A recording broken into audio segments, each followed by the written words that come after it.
Hello বন্ধুরা, আমি পায়েল। তোমাদের সকলকে আমার চ্যানেল অগ্রিসা সায়েন্স ক্লাসে স্বাগত। আমি তোমাদের যেটা পড়াতে শুরু করেছি ক্লাস 9 জীবনকাল বৈচিত্র্য, সেটাকেই কন্টিনিউ করবো। যেটা হয়েছে আমাদের প্রাণী জগতের শ্রেণীবিন্যাসের আমি পুরোপুরি একটা ভাগ, একটা ছক তোমাদের দেখিয়েছি। সেখানে আজকে যেটা বলবো, নন কর্ডাটার যে পর্বগুলো রয়েছে সেই পর্বের বৈশিষ্ট্য আর উদাহরণ আমি বলবো। এখানে আমি পড়াতেই বলবো তোমাদের কীরকম ধরনের প্রশ্ন আসে। আসলে এখান থেকে তোমাদের প্রশ্ন আসতে পারে কোনো একটা কিছুর উদাহরণ নিল পর্বের। ধরো বললো হাইড্রা কোন পর্বের বলো, এরকম ডাইরেক্ট কোয়েশ্চেন আসতে পারে। কিংবা তোমাদের এরকম দিয়েই দিতে পারে যে প্ল্যাটিহেলমিনথেস দুটো বৈশিষ্ট্য লেখো, নিমাটোডের দুটো বৈশিষ্ট্য লেখো। এই ধরনের প্রশ্ন, দুটো তিনটে বৈশিষ্ট্য এরকম বলতে পারে, ঠিক আছে। কিংবা বলে দিল যে আরশোলা কোন পর্বের মধ্যে পড়ছে, তার একটা বৈশিষ্ট্য লেখো। এই ধরনের প্রশ্ন তোমাদের আসতে পারে। আর রেচন অঙ্গ যেগুলো রয়েছে, রেচন অঙ্গ ভীষণ ইম্পর্টেন্ট অঙ্গ। এক একজনের এক এক ধরনের রেচন অঙ্গ আছে, সেই রেচন অঙ্গগুলো নিয়েও তোমাদের 1 নম্বরের প্রশ্ন আসতে পারে। তো যেগুলো তোমাদের মনে রাখতে হবে, খুব ইম্পর্টেন্ট কোষ, ফেম কোষ আর রেচন অঙ্গ, এই ধরনের প্রশ্ন আসবে। ফেম কোষ হচ্ছে প্ল্যাটিহেলমিনথেসের রেচন অঙ্গ। তো আমি এখন যখন বৈশিষ্ট্য পড়াবো সেগুলো বলতে বলতে ইম্পর্টেন্ট পয়েন্টগুলো বলে দেবো, তোমরা সেগুলো একটু নোট করে নেবে। আর যেটা আমি আজকে করবো সেটা হচ্ছে একটু তোমাদের ফটো দেখিয়ে দেবো, তাহলে তোমাদের মনে থাকবে কিছু কিছু যে কী ধরনের কী হয়। তোমরা যারা ক্লাস 9, 10, 11, 12-এ পড়ো, মাধ্যমিক পরীক্ষা দেবে, নিট পরীক্ষার জন্য প্রস্তুতি নিচ্ছ, সরকারি চাকরির জন্য প্রস্তুতি নিচ্ছ, নার্সিং এক্সামের জন্য প্রস্তুতি নিতে চাও, তারা সকলেই আমার চ্যানেলকে সাবস্ক্রাইব করতে পারো। সবাই আমার চ্যানেল থেকে উপকৃত হবে। যারা নতুন, অবশ্যই আমার চ্যানেলকে সাবস্ক্রাইব করে নিও। আমি যে ভিডিওগুলো দিচ্ছি, যেখানে তোমরা বুঝতে পারবে না, সেটা অবশ্যই আমাকে কমেন্ট সেকশনে কমেন্ট করে জিজ্ঞেস করতে পারো। আমি তোমাদেরকে সেগুলো আরেকবার করে বলে দেবো, যদি কোথাও তোমাদের অসুবিধা থেকে থাকে। তাহলে চলো আমি শুরু করি তাহলে আজকের ক্লাস। আজকে যেটা করছি সেটা জীবনতার বৈচিত্র্যের মধ্যে নন কর্ডাটার পর্বগুলোর যে প্রথম পর্ব আছে, পরপর পর্বগুলো আমাদের যেভাবে আমি বলবো, পরপর যেভাবে শ্রেণীবিন্যাস হচ্ছে আমাদের সেরকমভাবেই পরপর পড়ে আসতে হবে। তো প্রথমে নন কর্ডাটা পর্বের মধ্যে যে পর্ব আমি বলেছিলাম সেটা হচ্ছে পরিফেরা। মানে এখন আমি প্রথমে যেটা বলবো তোমাদের পরিফেরা সম্পর্কে বলবো, ঠিক আছে। নন কর্ডাটা পর্বের পরিফেরা সম্পর্কে আমরা তোমাদের বলবো। তার আগে আমি তোমাদের নন কর্ডাটা পর্বের পরিফেরার একটা ছবি দেখিয়ে দিই, তাহলে তোমরা জিনিসটা খুব ভালোভাবে বুঝতে পারবে। এই দেখো, এইটা হচ্ছে সাইকনের ছবি, এরকম ধরনের হয় দেখতে। তাহলে এই ছবি দেখেই আমি একটু বলি তোমাদের। এই ছবিতে তোমরা দেখতেই পাচ্ছ, এই যে সাইকন যেটা রয়েছে, এদের দেহ প্রাচীরে অসংখ্য ছিদ্র আছে, ঠিক আছে। ছিদ্র দেখতে পাচ্ছ, দেখো এখানে একটা ছিদ্র, এখানে একটা ছিদ্র, এখানে ছিদ্র। এই যে এই ছিদ্র রয়েছে, আশা করি বুঝতে পারছো ছিদ্রগুলোই দেখো, এখানে ছিদ্র, এখানে ছিদ্র, এখানে ছিদ্র, এখানে ছিদ্র, এখানে ছিদ্র, এখানে ছিদ্র। তো অনেক ছিদ্র রয়েছে, এই জন্য এদেরকে আমরা বলবো কি, ছিদ্রাল প্রাণী। এত ছিদ্র থাকায়, অসংখ্য ছিদ্র থাকাতে এদেরকে আমরা বলবো ছিদ্রাল প্রাণী। এরা বেশিরভাগই সমুদ্রে হয়, বেশিরভাগ প্রাণী সমুদ্রে থাকে। কিন্তু এরা প্রাণী, নিম্ন শ্রেণীর প্রাণীরা হলেও কিন্তু এরা গমন করতে পারে না, মানে এক স্থান থেকে অন্য জায়গায় যেতে পারে না। তাহলে তোমরা এখানে একটা বৈশিষ্ট্য লিখে নিতে পারো। এটা আমি যেটা তোমাদের দেখালাম সেটা সাইকনের ছবি। এখানে বৈশিষ্ট্যের মধ্যে পরিফেরার 1 নম্বর, পরিফেরার বৈশিষ্ট্য আমি লিখে দিচ্ছি। 1 নম্বর লিখতে পারো ছিদ্রাল প্রাণী। ছিদ্রাল প্রাণী, অসংখ্য ছিদ্র থাকে, যেগুলোকে বলা হয় পোর বা অস্ট্রিয়া। তাহলে এই যে ছিদ্রগুলো রয়েছে এগুলোকে আমরা কি বলবো, অস্ট্রিয়া বলবো, ঠিক। আর কি এখানে আছে, এরা সামুদ্রিক প্রাণী। 2 নম্বর বৈশিষ্ট্য লিখতে পারো সামুদ্রিক প্রাণী। পুরোপুরি প্রাণীগুলো কি হচ্ছে, পূর্ণাঙ্গ নিশ্চল, মানে একটুও চলাফেরা করতে পারে না, পূর্ণাঙ্গ নিশ্চল প্রাণী। বেশিরভাগই সমুদ্রে থাকে, বেশিরভাগ সামুদ্রিক, বেশিরভাগ প্রাণী সমুদ্রের মধ্যে থাকছে, ঠিক আছে। পূর্ণাঙ্গ নিশ্চল প্রকৃতির হচ্ছে। এদের দেহে কি দেখতে পাওয়া যায় না, নালিকাতন্ত্র থাকে। এদের দেহে যেটা দেখতে পাওয়া যায়, নালিকাতন্ত্র দেখতে পাওয়া যায়। নালিকাতন্ত্র যেটা, নালিকাতন্ত্রকে আমরা বলতে পারি ক্যানাল। এগুলো প্রত্যেকটা তোমাদের আছে, যদি কোনো পয়েন্ট নেই মনে হয় তোমরা লিখবে তো লিখে নিতে পারো।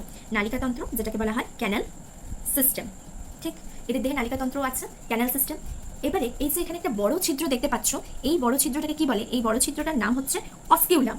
এটা বলছে দেহের অগ্রপ্রান্ত, একদম সামনের দিকে রয়েছে বড় ছিদ্র থাকে, যেটার নাম হচ্ছে অস্কিউলাম। তাহলে এদের ক্ষেত্রে আমরা বলতে পারি কি, এগুলো আমি একটু মুছে দিচ্ছি, আচ্ছা না হলে নাম মুছে আমি এই পাশে লিখছি, আমি আবার দেখিয়ে দেবো। এদের দেহে বড় যে অগ্রপ্রান্তে বড় প্রান্তিক ছিদ্র থাকে তাকে আমরা বলছি অস্কিউলাম, ঠিক। একদম বড় প্রান্তিক ছিদ্রটাকে অস্কিউলাম বলা হচ্ছে।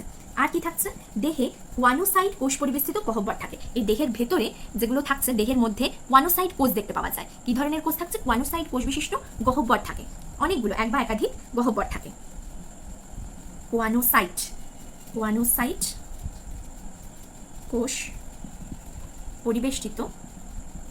পরিবেষ্টিত একাধিক গহ্বর থাকে, ঠিক আছে। এগুলো হলো এর বৈশিষ্ট্য। আর কি বলেছে না, দেহ 2টো স্তর থাকে, ঠিক আছে। যেহেতু 2টো স্তর থাকে, দ্বিস্তরীয় প্রাণী, এখানে লিখছি 2টো স্তর, মানে দ্বিস্তরীয় প্রাণী, দ্বিস্তরী প্রাণী। 2টো স্তর আছে, দ্বিস্তরীকে এই জন্য এদের ডিপ্লোপ্লাস্ট বলা হয়। 2টো স্তরে বিন্যস্ত মানে ডিপ্লোস্তর। মাঝখানে কি থাকে, মেসেনকাইমা নামক জেলি থাকছে। এদের যে জেলি থাকে, জেলিটার নাম হলো মেসেনকাইমা জেলি থাকে,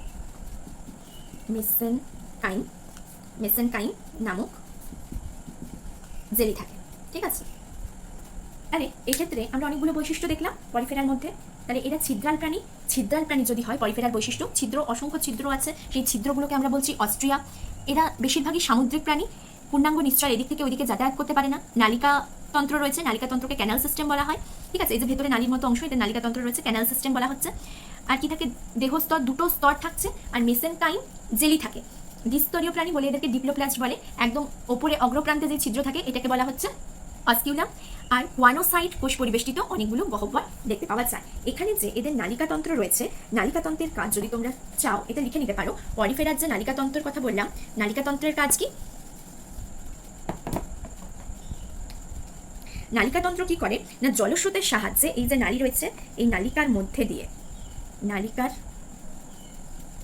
দিয়ে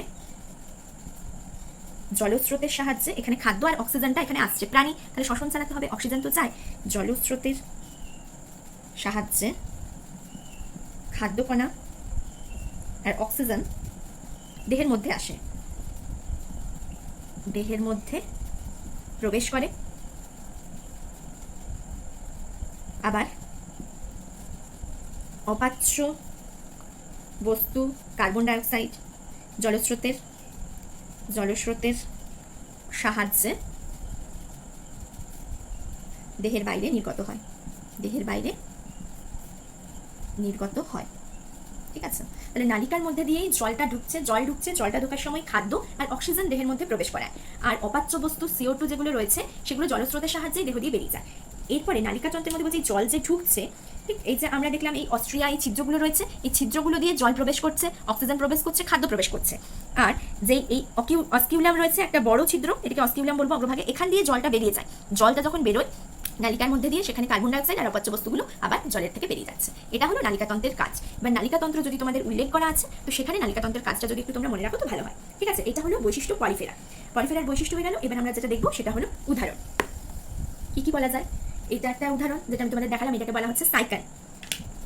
উদাহরণগুলো লিখে নাও, আর উদাহরণের সঙ্গে বইও থাকতে পারে, তোমরা আমি দিচ্ছি সেটা দেখো। সাইকেন যেটা বলছে, সাইকেন যেটা বলে সেটার নাম আমি বিজ্ঞানসম্মত নামটা লিখছি, সাইকেন জেলাটিনোসাম। সাইকেন জিলাটিনোসাম বিজ্ঞানসম্মত নামের নিচে আন্ডারলাইন করে দেবে আলাদা আলাদা। ঠিক আছে, এটা সাইকেনের বিজ্ঞানসম্মত নাম। আরেকটা যেটা রয়েছে সেটা হচ্ছে বাথ স্পঞ্জ। বাথ স্পঞ্জকে কি বলে? ইউস্পঞ্জিয়া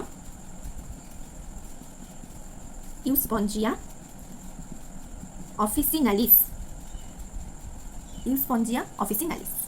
ঠিক, এটা হলো বাথ স্পঞ্জের বিজ্ঞানসম্মত নাম। তাহলে সাইকন, তারপরে বাথ স্পঞ্জ, এগুলো কি না, এগুলো পরিফেরার অন্তর্গত।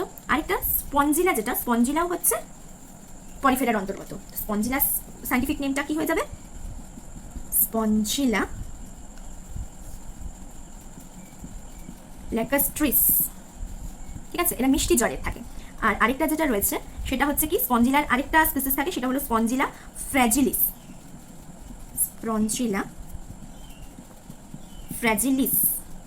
ঠিক আছে, আর পরিফেরার মধ্যে যদি তোমাদের আরো উদাহরণ আমি দিই, তাহলে সেখানে নেপচুন কাপ থাকে। নেপচুন কাপটা অনেকটা সাইকনের মতনই দেখতে। আর বাথ স্পঞ্জ যেটা রয়েছে, বাথ স্পঞ্জটা এরকম ডিম্বাকৃতি মতো, অনেক ছিদ্র প্রাণী, এরকম গোল মতন হবে, এমনি গোল ধরনের থাকে, এখানে ছিদ্র থাকে এই ধরনের টাইপ, আর এখানে একটা বড় ছিদ্র থাকে, এই ধরনের গোলাকৃতি। এটা বাথ স্পঞ্জের এরকম থাকে। আর নেপচুন কাপ যেটা এরকম বড় মতন গোল থাকবে একটা, অস্কিউলাম এরকম ভাবে সাইকনের মতনই, অনেকটা কাপের মতো হয়ে যায়, অ্যাকচুয়ালি এরকম কাপের মতো হয় একটা, ওই জন্য এটাকে নেপচুন কাপ বলে। তো নেপচুন কাপের যদি আমরা বিজ্ঞানসম্মত নাম দেখি, সেটা হয়ে যায় প্রোটেরিয়ান